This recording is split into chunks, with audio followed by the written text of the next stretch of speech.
जब आपके जीवन में सब कुछ अनुकूल चल रहा है ना, सब कुछ अच्छा अच्छा अच्छा अच्छा चल रहा है, तो ये समझ लीजिएगा ठाकुर जी की दृष्टि है नहीं आपके ऊपर। ठाकुर जी अभी कहीं और मुंह फेर के खड़े हैं, इसलिए सब बढ़िया ही बढ़िया चल रहा है। लेकिन कहीं ठाकुर जी दृष्टि घुमा करके देख लें तो समझ जाना अब परीक्षा आई है, जीवन में रुकावट आई है, धन की कटौती हो रही है या कुछ भी हो रहा है, तो ये समझना ठाकुर जी की दृष्टि आपके ऊपर है और ठाकुर जी देख रहे हैं अब तेरी स्थिति विचलित हुई है, अब तू क्या कदम उठाएगा। ठाकुर जी देखते हैं उस समय।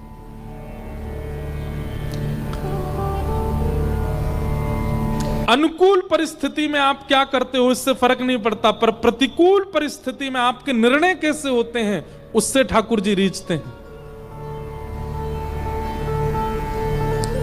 इसलिए बंधुओं, कभी भी प्रतिकूल परिस्थिति आती है, धन की कटौती हो रही है, व्यापार में वृद्धि नहीं हो रही है, पत्नी नहीं सुनती है, बच्चे अपनी मनमानी करते हैं, आदि आदि, ये सब स्थिति और भी कुछ स्थिति अगर जीवन में आ रही है ना, तो उस समय एक बात का ध्यान जरूर रखा कीजिए, ठाकुर जी इस समय मुझ पर नजर गाड़ के बैठे हैं। मेरा एक एक निर्णय, मेरा एक एक कदम, मेरी एक एक बात को वो ध्यान पूर्वक सुन रहे हैं। मेरी परीक्षा चल रही है, मुझे बहुत सावधानी रखनी है, पीछे हटना नहीं है, भागना है नहीं, मुंह नहीं फेरना है, करना है उस क्रिया को, लेकिन यह विचार करके करना है कि ठाकुर जी की दृष्टि है। उस समय यदि आपके निर्णय, आपका व्यवहार, आपका स्वभाव, आपकी विचारधारा, आपके क्रोध, सब पर अगर आपने नियंत्रण कर लिया, तो जिस प्रकार अभी द्रौपदी से ठाकुर जी प्रसन्न हो गए, ऐसे आपसे हो जाएंगे। इसलिए विपरीत परिस्थिति में आप सब सोचते हो, पर एक बात का विचार किया करो, ठाकुर जी देख रहे हैं। आप जब एकांत में बैठ के रोने लग जाते हैं, आप जब स्वयं को कोसने लग जाते हैं, आप दर दर भटकने लग जाते हैं, उस स्थिति से निकलने के लिए कुछ भी करने को तैयार हो जाते हैं, उस समय यह विचार कर लिया कीजिए ठाकुर जी देख रहे हैं आपको। हम एक बात कहते हैं, पानी में अगर गहरे पानी में कभी जाओ तो बचने का एक नियम सुन लीजिए। अगर डूब रहे हो, गिर गए हो नाव से या गहरे पानी में चले गए हो, तो दो चीजों का ध्यान रखना, एक तो मुंह बंद रखना और दूसरे हाथ पैर मत मारना।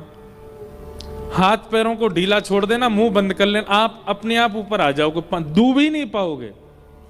ठीक वैसे ही जीवन रूपी सागर में जब भयंकर परिस्थिति में डूबने लग जाओ, एक तो मुंह बंद कर लेना और दूसरे बहुत हाथ पैर मत मारना, इधर जा उधर जा, यहां ये कर वहां वो कर, इससे बात कर, इसके पीछे पड़, इससे मन्नत कर, नहीं। इन दो चीजों को वश कर लीजिए, अपने हाथ पैर कम चलाइए, मुंह कम चलाइए, आपकी वो स्थिति कितनी भी भयावह हो, आप तैरते हुए पार कर जाओगे। इन दो बातों का ध्यान रखिए।